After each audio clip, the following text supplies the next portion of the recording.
राजस्थान की अरावली पहाड़ियों के बीच एक सुनसान जगह पर बसा है एक किला, जहां हवा भी डर के साए में चलती है। कहा जाता है इस किले की दीवारों में आज भी वो चीखें गूंजती हैं जो सैकड़ों साल पहले हमेशा के लिए थम गई थीं। ये है भानगढ़ किला, भारत का सबसे श्रापित किला। भानगढ़ पहुंचते ही सबसे पहले नजर पड़ती है एक चेतावनी पर।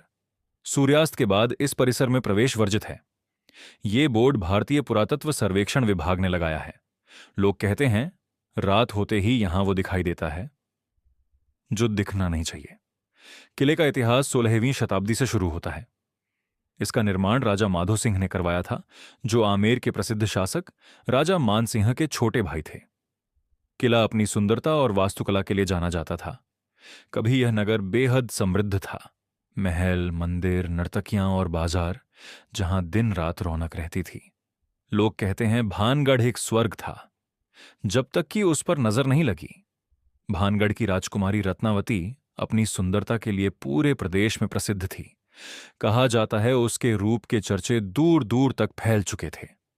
लेकिन उसकी यही प्रसिद्धि बन गई उसकी बर्बादी की वजह। राज्य में एक तांत्रिक रहता था, सिंधु सेवड़ा। वो अपने काले जादू और तंत्र विद्या के लिए जाना जाता था। वो रत्नावती से एक तरफा प्रेम करता था, लेकिन जानता था कि राजकुमारी कभी उसे स्वीकार नहीं करेगी। सिंधु सेवड़ा ने एक दिन योजना बनाई। उसने एक जादुई तेल तैयार किया, जिसे अगर कोई रत्नावती पर लगा दे तो वो उस पर मोहित हो जाएगी। लेकिन रत्नावती कोई साधारण स्त्री नहीं थी। उसे तांत्रिक की चाल समझ आ गई। उसने वो तेल वापस उसी पर फेंक दिया। तेल की बोतल तांत्रिक पर गिरी और उसी के जादू से वो मारा गया।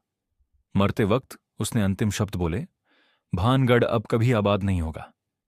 कहा जाता है उसी पल से किले पर श्राप लग गया। कुछ ही वर्षों में पड़ोसी राज्य ने भानगढ़ पर आक्रमण किया। युद्ध में हजारों लोग मारे गए, महल ढह गए, मंदिर टूट गए और कभी समृद्ध भानगढ़ खंडहर में बदल गया। आज जो पत्थर बचे हैं वो उस वैभव की कहानी सुनाते हैं। किले के हर कोने में जैसे किसी का साया ठहरा हुआ है। यहां न कोई रहता है, न कोई टिकता है। सूरज ढलते ही यहां सन्नाटा छा जाता है। कहते हैं अंधेरा बढ़ते ही कुछ आवाजें सुनाई देने लगती हैं, कभी किसी औरत की, कभी किसी अनदेखे कदमों की। भानगढ़ के आसपास के गांवों के लोग सूरज ढलने से पहले ही अपने घरों में लौट आते हैं। उनका कहना है जो रात में किले में गया वो सुबह कभी नहीं लौटा। एएसआई का बोर्ड अब भी वहां लगा है, जो हर पर्यटक को आगाह करता है सूर्यास्त के बाद प्रवेश वर्जित है। सरकार इस जगह को संवेदनशील क्षेत्र मानती है। आज भानगढ़ एक ऐतिहासिक धरोहर है, लेकिन इसके पत्थरों में सदियों पुराना डर समाया हुआ है। कभी रत्नावती की हंसी की गूंज थी, अब वहीं गूंजती है सन्नाटे की आवाज। कहा जाता है भानगढ़ का श्राप आज भी जीवित है और शायद हमेशा रहेगा।